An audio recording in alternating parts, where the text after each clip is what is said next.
Right, so I'm going to show you the best way to apply ceramic boost, a very commonly asked question, how to apply it. So, the first things first is make sure the panel is not too hot, it's cool to the touch, otherwise when you spray it, the ceramic boost is going to evaporate by the time you even come to rinse it off. So, make sure the panel is cool, and then make sure you don't over-atomize the product. Okay, I see a lot of people using too much of a fine mist, and then the product really just ends up in the air and not on the panel.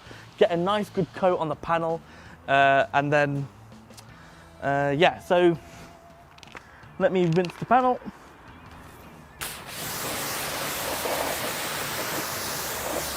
You can see the panel's completely dead. We haven't got any water behavior. So make sure you get it onto a nice good stream,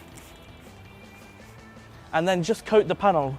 Always wet the panel before coating, and then just go straight on it. And that's it. Let it sit for a couple of seconds, then rinse it immediately. And when you rinse, give it a gentle rinse.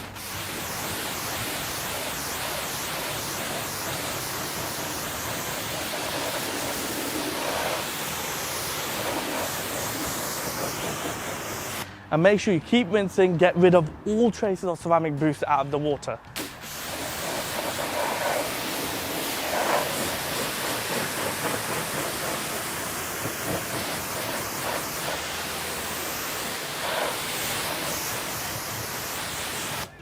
And you'll see just like that we have crazy hydrophobic water behavior.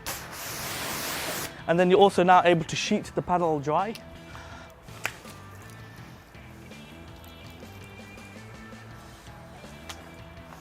And it makes drying the car much easier also. So that's it, that's pretty much ceramic boost on how to apply it.